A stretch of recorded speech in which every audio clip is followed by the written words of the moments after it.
Earth is a speck compared to the vast universe. Does that make us insignificant? Many secular thinkers make this claim. It's true that we're small compared to the large universe, but our value comes from our Creator being made in His image. Why do physicists say we live in a Goldilocks universe?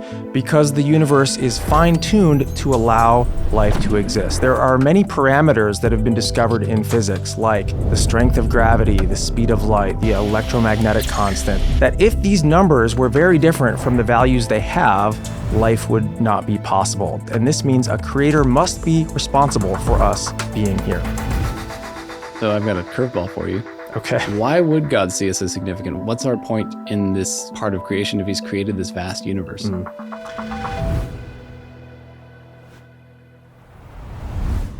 Many astronomers say that Earth's size and position in the universe proves that we're nothing special. Keaton, as a speaker and writer for Creation Ministries who studied the intersection of faith and philosophy and science for years, would you say that our modern understanding of the universe proves that we're not really special at all? Well, no, at least it certainly doesn't follow that we are insignificant, but that is the claim, as you say, that many astrophysicists and astronomers are making today. But I want to argue that that is reading their own philosophy and religious perspective into the scientific evidence. It doesn't follow from the science itself. I see. Who all is making this claim, and what is the reasoning behind it? Well, a great example would be the late astronomer Carl Sagan. He's well known, people might have seen his Cosmos series that explores the different parts of the universe. Very well done. But Sagan was a naturalist. He believed that nature is all there is, that there is no God, no creator, and that worldview came out in his Cosmos series. He said famously that the universe is all that is, or ever was, or ever will be. And, he was influential in this the space program when the Voyager 1 spacecraft was launched, and it was sent out to the far reaches of the solar system. And back in 1990, when it was near the edge, Sagan persuaded the people there to turn the camera around and point it back in the direction of Earth. And it took a famous photograph that we have now that's sometimes called the pale blue dot photograph. And so it showed, just an empty, vast sea of blackness and a little speck in the middle of the photo sitting in a beam of sunlight. And that was our planet. And Sagan himself wrote an entire book on this subject called Pale Blue Dot. And his purpose in writing the book was to say that this shows that we're insignificant, that human beings, might have in previous centuries thought that we were special with the universe designed with us in mind, and maybe even for us, for human beings as the pinnacle of creation. But he said this is a delusion. Our vain conceits, and we imagined that we were in some privileged position in the universe. But in Sagan's mind, this photograph alone, he asked readers to sit there and contemplate it, to stare at it, and recognize that everyone you've ever known is represented by that little point of pale light, the whole history of the human race, people warring against each other. It turns out all this, Sagan says, is insignificant. We're not special. Nobody made us. So what was his point in saying all that? Is he just trying to say that we're insignificant, life is pointless, go to sleep, it doesn't really matter if you wake up in the morning, that sort of thing? Or what is he actually getting at? Yeah, I don't think he's preaching hopelessness. Rather, maybe a couple of things I could say here. First, he, as I say, is not reading that out of the photograph itself. Right. He's imposing his own view, his view that God doesn't exist. He is an atheist. And so he's saying that we got here by accident. Nobody created us with intention, with purpose and meaning. But secondly, I think he would probably view it himself as more a message of encouragement and hope and perhaps humility. How's that? He would say, that the Christian way of looking at the world, that human beings are special and maybe like the highest, organisms in all of creation, that's a misreading of the evidence. And for him to say this, tiny Earth in a vast, vast universe shows that we're not as special as we think we are. But I think that's a mistake as well, because, from Sagan's point of view, he's not just saying, have a realistic perspective of human beings, not to elevate ourselves higher than we ought. Right. He's rather saying we have no value whatsoever, since there is no creator, that our lives are objectively meaningless, no ultimate purpose in life. Now, would you say that that's Sagan's perspective in particular, or is it generally a common point of view among scientists or atheists? Yeah, there certainly are many others who have argued in the same way. For example, Bill Nye is another instance of this. He's the science guy that he played a scientist on TV, a kids show, and he famously debated Ken Ham a number of years ago on this well-known creationist. Well, Bill Nye is a humanist, and he actually won a humanist award at one point. And in the acceptance speech years ago, part of his speech, he said, "I am insignificant." And what was his proof of this? Well, he went on to say, it's because the Earth is a tiny speck orbiting another tiny speck, the sun, which he said is an unremarkable star. And that star itself is orbiting, around this collection of specks, right? The Milky Way galaxy, which is one of billions of galaxies. We're a speck orbiting a speck in the middle of other specks in the midst of specklessness, is what Nye says. And so his conclusion that we are not significant, again, I think he's imagining himself to be taking a humble position. But why does Bill Nye not treat all human beings like they have no value? Right. That's what he's ultimately saying, It's all well and good to say, "Oh, I'm significant," to like, "Oh, you're insignificant too." Yeah. He's not significant. Yeah. She's not significant. Doesn't really matter who's significant or not. Exactly. And thankfully, I'm sure that Bill Nye himself is inconsistent with his starting point there. And I'm sure he treats his neighbors with respect and champions human rights and loves his children and things like that. That's all well and good, but it's really not an atheistic perspective that we can draw that conclusion from. These guys are right in terms of saying that if there is no God, then we are insignificant. But it's that starting point that leads to the conclusion, not the scientific evidence itself. So elaborate on where things go wrong with this point of view. What are the consequences of seeing all of human life and existence and even our place in the universe as entirely insignificant? Well, I think we can break it down into a couple of different claims that they're making here. There are factual matters, and then there's what are the metaphysical implications. Even with the factual claims they're making, there's two distinct ones. So first, you've got the claim that we are tiny compared to the big universe, and that's obviously true. This is true. So the other one that we can look at next would be that Bill Nye said that our sun is an unremarkable star, and this is part of a wider claim they make about, allegedly Copernicus showed that we're no longer the center of the universe as people prior to that had imagined, the Earth at the center, and therefore more recent discoveries have continually demoted us away from the center to a non-special place. And today we look at it as though we must be in just, the Earth isn't special, the sun isn't special, the galaxy isn't special. It's just a sort of backwater corner of the universe, mediocre, the same as everywhere else. But let's talk first about the size. Yeah, that's an interesting question because we assign significance based on how big or small something is. We think a mountain is impressive. It's huge. We think an ant, doesn't matter so much. It's tiny. But is that really how we should view our place in the universe? No. We wouldn't say, for example, that, tall people are more valuable than short people. And even secular philosophers realize this, right? You think about in popular films like Star Wars, you've got Yoda saying size matters not.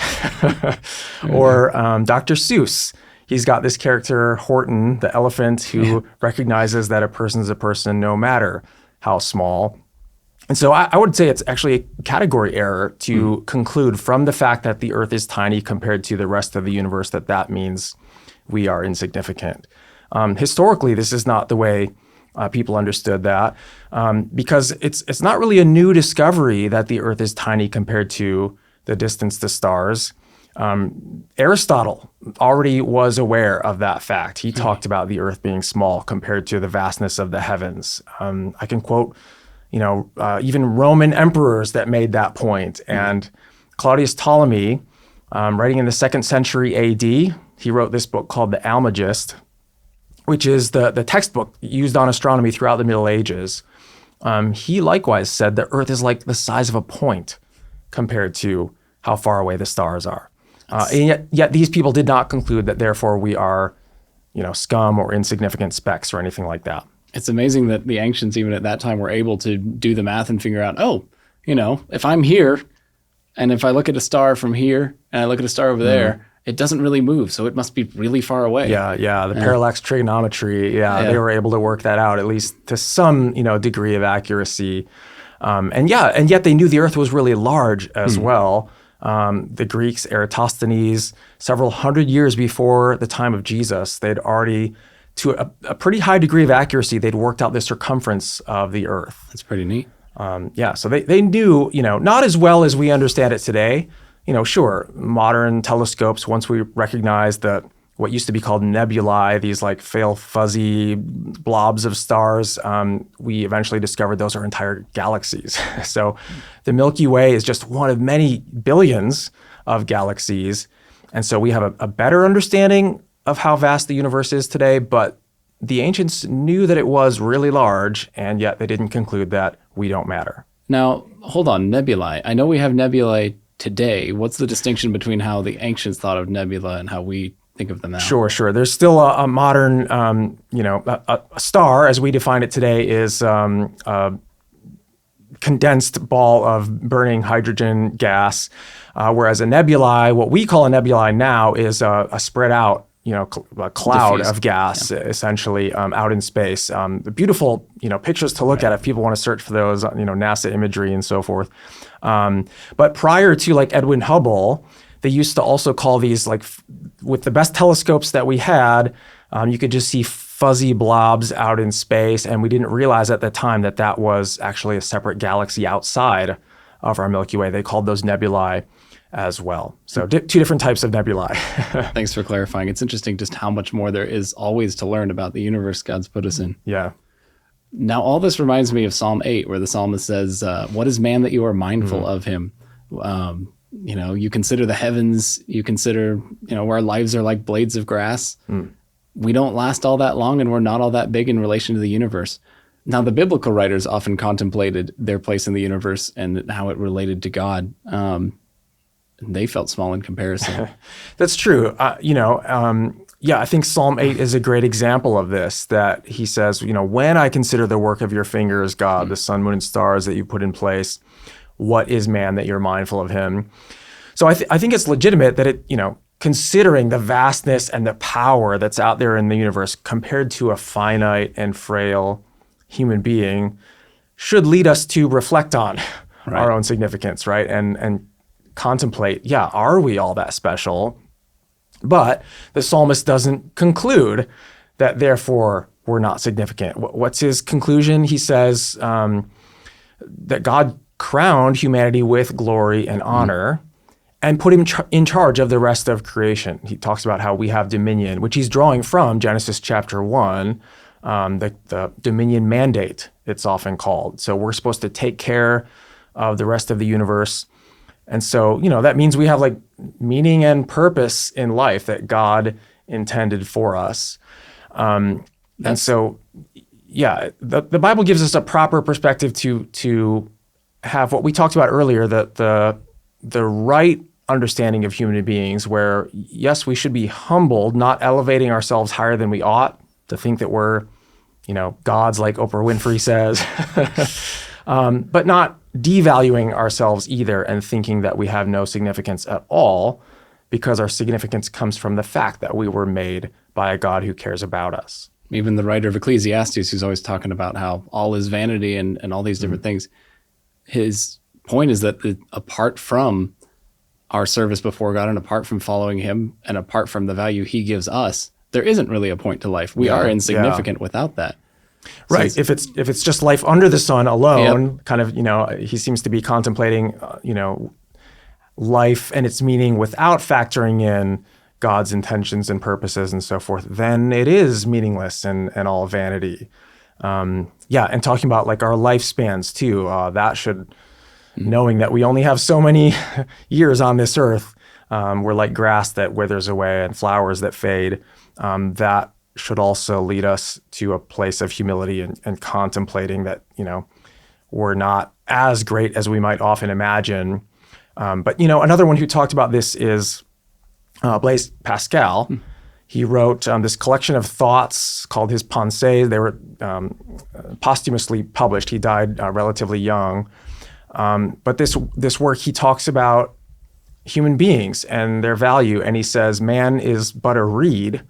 We're finite and frail compared to the universe. But he says, unlike the universe itself, we are thinking beings, a thinking reed, right. He said. We're the only part of the universe that can comprehend its place in the universe. Yes. Yep. And so I think Pascal had it right, the balance between haughtiness, pride, arrogance, and belittling ourselves. And I think the atheists here are making the mistake to say that we have no significance at all. I hope you're enjoying this content so far. Creating content like this takes a considerable amount of time, effort, and resources. We're passionate about getting this message out, and we want to keep bringing you more videos like this one. But here's the thing. We need your help to make that happen. Your support, no matter how big or small, will help us cover our production costs and enable us to continue creating impactful content. To support this project, just use the link in the description below or the on-screen prompt. We're so thankful for your support. So if you're saying that our value comes from God, how exactly, what is the value that God gives us? How does this value exist, and what ought we to do with that? Yeah. I mean, that goes back to the Genesis creation account as well, where the Bible tells us that we were made in God's image, right? And later scriptures refer back to the image of God as the thing that gives us the value that we have. So biblically speaking, we can say the value of human beings is derived from our Creator, who is the ultimate, valuable being. He's infinitely valuable. So yeah, atheists don't have that to appeal to, and Christians can make sense of why we have human rights and so forth. It all is derived from our Maker. So what does it mean to be made in the image of God? What is an image? Theologians debate about that. I think they often treat it as though these are like alternatives that you have to choose between, but I think both sides of the coin probably are accurate. And I'm speaking here of, on the one hand, it seems to include the idea, the image of God, that we resemble God in certain ways. Now, we're obviously not identical to him. There's certain attributes he has that we do not. He's all-powerful, all-knowing, and so on. But we have certain capacities that make us stand out compared to the rest of the creation that he made. We are intelligent beings, and we have a moral sense, right? Whereas the animals don't commit evil acts and so forth. They have instincts to guide them and so forth. But humans wrestle with questions about the meaning of life, and so forth. So we're creative and all these sorts of ways that we resemble God in certain limited respects. The other aspect would be that we represent God in many ways. The image of God idea seems to include this notion that we are to be his ambassadors on earth, ruling over creation, just like God is the king of the entire universe. And so that, again, goes back to the dominion mandate as well, that we're to steward the things that he gave us here and develop them, to invent technology, to understand the world. All of that is entailed by this charge that God gave to Adam and Eve to subdue and rule the earth. So in a sense, being created with some of the same desires and mandates and whatnot of God gives us a responsibility and an ability to create using the things he's given us, to take care of the world that he's created, to take care of each other. Because, like you mentioned earlier, if I say I'm insignificant, well, then you're insignificant too. Yeah. Anyone else in here is insignificant. So why do I have to treat you the way I would want to be treated? But if the Lord gives us the same value before him, then I have to treat you with the significance he would give you. Yeah.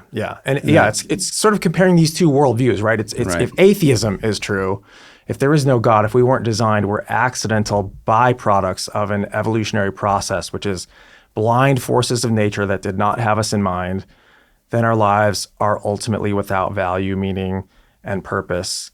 But if biblical creation is true, then we were designed with purpose, meaning, and value. So I've got a curveball for you. Okay. Why would God see us as significant? What's our point in this part of creation if he's created this vast universe? A couple of things there. I mean, I guess you're sort of asking about the meaning and purpose of life, and biblically, biblically speaking, I think it's to glorify God and to have fellowship with him. We're made for a relationship, and we are to know God and enjoy him for all eternity. In terms of why then did he make such a huge universe? Yeah. It's interesting. Carl Sagan, again, had this famous idea that, if the Earth is the only place in the universe with life, then it seems like an awful waste of space because the universe is so enormous. But if God is the creator, then it's not a waste for him, right? It doesn't take any extra effort on his part to make a bigger universe than a smaller one. And I would argue that it gives God greater glory to see, we are awed by the vastness of space, and there's always more to learn. We haven't completely exhausted our explorations of it. I doubt we ever will. Right. And so, the heavens declare the glory of God, the scripture says. And so a big universe helps us to see just how big our creator is. Yep. The more we explore it, the more we see just how vast and amazing the heavens are. And like you said, just how much more they declare his glory, the more we find. Mm-hmm. Yeah. And as we talked about earlier too, I mean, it can bring us to a place of humility, realizing that we are small compared to this vast universe. Yep. All right. You talked about the size of the universe, but you also mentioned something about location. What is it? Why does it matter where we are in the universe? Are we in some, cosmic gas station rest stop outside of the big city, or are we in some, does it matter where we are if the universe is random, Yeah, well, in a sense here too, we want to distinguish between what are the facts of the matter. Are we in a place that is just mediocre and not special? But then what are the metaphysical implications of that? Even if we were, does that make us insignificant? And I would argue no to the latter, right? Because as you're saying, if you live in a glorious mansion versus a cookie cutter house that's the same of everyone else on your block, your own personal value doesn't change based on that. But I mean, we can talk here historically. Atheists often get this idea. They have a whole principle that they've worked out called the Copernican principle. It's sometimes called the principle of mediocrity, and to say that we know the place we live in our place in space is mediocre. That seems something that would not be a good idea to imply at work. I agree.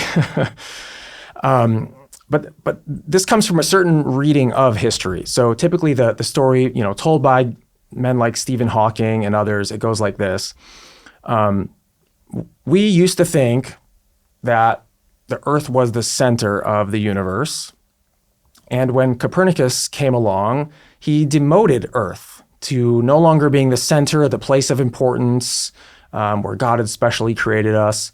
Now we're just one of many planets orbiting the sun. And then we continued to learn other things about there's more galaxies, and therefore, as Bill Nye says, it's just an unremarkable star, and we're in a humdrum corner of the universe. I would argue that's actually a misreading historically. This is at least not the way the people at the time viewed things. Really? Yeah, for example, when they did think that Earth was the center of the universe, pre-Copernicus and Galileo, they viewed the heavens as the celestial realm that's glorious and unchanging and perfect, and that bodies travel in perfect circles and so on. Whereas the Earth they regarded as the place with corruption and where things fall.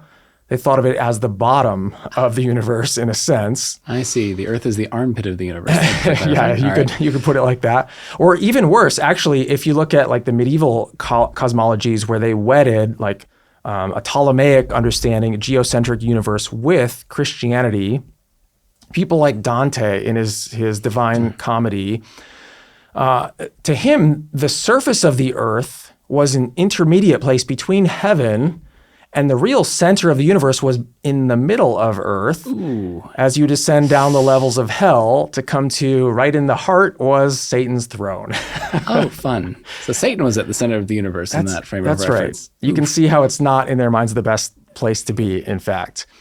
And so Galileo and Copernicus themselves talked about how they viewed their own theories of heliocentrism, saying that the sun is at the center and the earth travels around. They thought that was a promotion for Earth, not a demotion.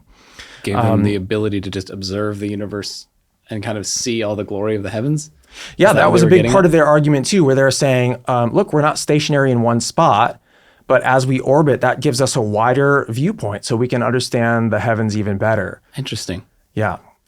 So this Copernican principle, or the principle of mediocrity, I would argue is kind of a revisionist historical understanding. It's not true that Copernicus demoted us in terms of our significance, but it is true that the Earth is not at the center of the universe like we thought before that time. But at the same time, that doesn't mean that the atheists here are right about the facts of the matter, that demonstrates that we're not special in any way. Right. Because there are many other ways that you could be special besides being at the center. So the atheists are generally saying, if our location isn't special, we're not special. Is Right, that true? Well, that's the implication that they're deriving. But before we even get to that part, where I want to take apart their additional metaphysical value assumption, let's even talk about the facts of the matter in this case. The scientific facts do not suggest that we are completely unspecial and in a mediocre location. Really? Why is that? There's a couple of categories of evidence. The more scientists and astronomers have uncovered about the universe, the more we realize that Earth is incredibly rare. In terms of all these conditions have to be just so in order for life to exist. But in several different ways, our universe and our local location in the universe are fine-tuned to allow life to exist. I see. So we can talk about two categories. There's cosmic fine-tuning and there's local fine-tuning. What's the difference between those two categories? Well, the cosmic fine-tuning has to do with how our universe is set up to allow life to exist. Now, we only have one universe. We can't compare our universe with other universes that we've observed, right? But we can imagine that our universe might have been different than it actually is. And what scientists have discovered over the past few decades is that there are certain parameters that are built into our universe, like constants that are embedded in the laws of nature. Things like the force of gravity, the strength of gravity, the electromagnetic force, the speed of light, and various things. And many of these parameters, if they were slightly different than they are, chemistry would not even be possible. Life could not exist in our universe if these parameters were a hair's breadth different from what they are in many cases. And so they call this the fine-tuning of the universe, that it seems like it's set up to allow life to exist. Had our universe been different, life could not exist. And this has led many to a position that says that the best explanation for this is that there is a creator who designed our universe with life in mind. A man like Sir Fred Hoyle, for example, investigated a lot of these fine-tuning parameters, and he converted out of atheism to not Christianity, but a belief in God. He said that it appears that a super intellect has monkeyed with physics and chemistry. That is one way to put it. And it wasn't just a superficial appearance. He said this is the conclusion that the evidence drives us toward. It must be true. Now, there are some who say this can be explained by supposing that maybe there are other universes and an infinite variety with all these, varying parameters, and therefore we've just won the cosmic lottery. It's just by chance that we have a life-friendly, life-permitting universe. Is the basic idea that, okay, if you have one universe and it did turn out just right, well, then you would have had to, from the get-go, win the cosmic lottery. But if you have an infinite number of universes, well, there's an infinite number of universes without life. We just happen to be one of the few that ended up with life. Yeah. It's trying to reduce the incomprehensibility of the matter. And to still explain it by chance without resorting to God as the designer of the universe. This is the two alternatives. Either you have to say God designed the universe and did set up the universe to be fine-tuned to allow life to exist. You can't just say, if there was only one shot at it, we were the lucky winners. Right. So to make the chance theory plausible, you have to say there's not only an infinite number of these universes, but with varying parameters. I love the multiverse theory just because then you have to wonder, so what created the laws that allowed multiple universes to exist and coexist and develop? Yeah, exactly. Because that's what's been discovered further is that it's not enough to just posit any old multiverse. You have to have causal relations between them to get these varying parameters. Really? They sometimes talk about a universe generating mechanism. And the trouble then is that mechanism itself, it turns out, would have to be just as fine-tuned. And so this ultimately doesn't avoid the problem. It's fine-tuning even if you have a multiverse. And so really there's no other explanation, no alternative that's plausible besides God is the creator. I don't know. It sounds like if I'm going to try to find an alternate universe version of myself, I'm going to have to be looking for a very long time through a lot of different universes to even find one where any life exists. Yeah, but if there's an infinite number of them, then you must exist somewhere is the idea. But obviously this is not scientific. It's a desperate attempt to avoid the implications that science points us to a creator. So that's the cosmic fine-tuning. Then there's this whole other category.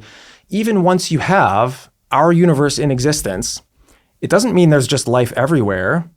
The universe is life-friendly, but most of the places in the universe are quite hostile to life, right? There's all kinds of conditions that have to be just right in our more local environment, like our galaxy, our solar system, and so on. Are you implying that our humdrum little back corner of the sun is actually fine-tuned for our existence? It's also fine-tuned. Our sun, for example, Bill Nye is mistaken to say it's an unremarkable star. When you compare it to all the other stars, the vast majority of stars out there are much more volatile. They emit things like super flares and coronal mass ejections and so forth, whereas our sun is quite stable, less dangerous and hostile to life than the vast majority of stars. And in many other ways, it's very hospitable to life. It provides a solar wind, for example, that pushes away a lot of the cosmic radiation that would otherwise bombard Earth and be detrimental to life. And there's, we could go through a million examples, but go ahead, Josh. Do you want to add something? Yeah. What are some of the other examples of local fine tuning in our solar system? Yeah, that's what I was about to go into. So, the Earth, for example, orbits the sun in what's called the circumstellar habitable zone. It's kind of a mouthful, but that it's also known as the Goldilocks zone because this is the idea that for a planet to be able to house life, it's got to be not too hot, not too cold. If the Earth was much closer to the sun than it is, like Venus, it would be, in a blaze of fire, so to speak. It'd be too hot, right? If it was much further away, like Mars, the liquid water on Earth would be frozen, and you need liquid water to support life. Astronomers have recognized as well. And so it's not too hot, not too cold. It's orbiting in the Goldilocks zone, the place that's just right to allow life. We have a moon that helps to stabilize our tilt and so forth, causes the tides. The fact that our Earth spins around in 24 hours, that helps to equal out the temperatures on the Earth. If one side was facing the sun all the time, that side would be extremely hot and the other side would be very cold. Just tons and tons of fine-tuned parameters that have to be just so in order for life to exist. On your point there, I've read a number of papers recently where people keep discovering planets in a habitable zone. Yeah. But a lot of those planets are so close to their star that they would be tidally locked. They'd always be facing that star, in which case you're going to have a hot side and a cold side, and it's going to be very difficult for any form of life, at least anything like what we would expect to see here, could to even exist. Yeah, that's right. And it happens anytime you're too close. The moon is actually tidally locked to the Earth, which is why we always see the same face of the moon, even while it's orbiting around. And so, the more we learn about the nature of our local cosmic environment, it indicates that it is special. Earth is extremely rare. NASA is all the time trying to find other Earth-like planets out there. And they're just, finding that other solar systems are dramatically different than ours in many ways. And it's extremely unlikely to get all the conditions in one place to allow life to exist. There's no place like home. Yeah, Dorothy had it right? Yeah. Well, it's fascinating to think about how our cosmic home is designed just for us. As unremarkable as it might look compared to a lot of the other stars in the universe, the Lord really has set it up for us to be able to flourish and to serve Him and to enjoy the other people He's given us that are made in His image that we can enjoy life with. Yeah. Yeah. And by the way, here too, just like with the cosmic fine-tuning, there are, of course, the universe is so large that many secular astronomers assume that maybe eventually, maybe not in our Milky Way galaxy, but because there's billions of galaxies, that there've got to be these other Earth-like planets out there. But there's also an additional factor that indicates it's not just that all these conditions have to be just right for life, but there's a great book called The Privileged Planet. A scientist and philosopher, both Christians, got together and they realized that it turns out on our planet, it's not only that the conditions are just so to allow life, but also to allow scientific discovery. Having a transparent atmosphere, having a large moon enables us to learn about the universe in ways that would not be possible had we lived in some other Earth-like planet and so forth. And so the conjunction of those two things, the conditions allow for life and allow for scientific discovery, those together indicate that this must have been done on purpose. It's not likely to be a coincidence, even given the enormous size of our universe. I love that last point because even if you had a planet that evolved just perfectly, was in just the right spot to create life, the planet that we have lets us also see everything else in the universe. Yeah. And, well, not everything else, but you know what I mean. It lets us see so far into the universe and get to examine it and see how amazing and huge and wonderful it is. I mean, we wouldn't even know that we were specks of dust, as it were, floating around in the cosmos if God hadn't given us a planet that was fine-tuned to let us see out into. Yep. It's the atmosphere is set up that way, and the fact that we're like where we are, or the sun orbiting within the Milky Way, had we been near the center or in a totally different thing like a globular cluster and so forth, it would not be possible to learn of other galaxies, it turns out. And so, all these things look like a conspiracy that our universe was designed with us in mind. And that's a conclusion of the scientific evidence, not Christians reading things into the evidence, but the evidence pointing to a creator. Gotcha. Well, Keaton, what would you like viewers to take away from this discussion? I hope they'll understand when they hear many secular-minded astronomers make claims that science has shown we're actually just insignificant, we're not valuable, that no creator is necessary to explain our universe, that's a mistaken point of view. The evidence argues strongly against that. No, everything we learn from astronomy and physics indicates that the biblical view is correct, that in the beginning God created the heavens and the earth, and that God does care deeply about us. He designed us in His image with meaning, with significance, with a job to do. And He loved us enough that He sent His only Son to take on human flesh, to die in our place because we've messed up our relationship with that Creator by disobeying His commands. And so, Sagan, in his book Pale Blue Dot, he said, in this photograph, there's no hint that help will come from outside to save us from ourselves. But how do you derive that from looking at a photograph of Earth? No, it's not true that our tininess, the fact that we're a speck within a vast universe, shows that we don't have a savior. The Bible tells us who the savior is. The creator of the universe sent His only beloved Son to this tiny little speck in the universe. That's right. Because He values and cares for us so much. Yeah, that makes our speck pretty important. Now, Keaton, thank you so much for this insightful conversation. I'm sure our audience would love to learn more. Here I've got a video, Genesis, the Key to the Gospel. What can you tell me about it?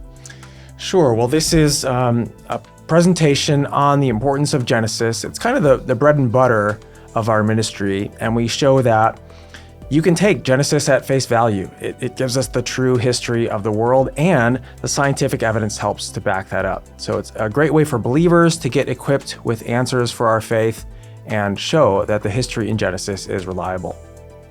Well, if you want to watch Genesis, the Key to the Gospel for free, check out the link for a free stream in the description below. Well, thank you so much for coming on, Keaton. I've really appreciated this conversation. It's been enjoyable. You have a wonderful day. You too.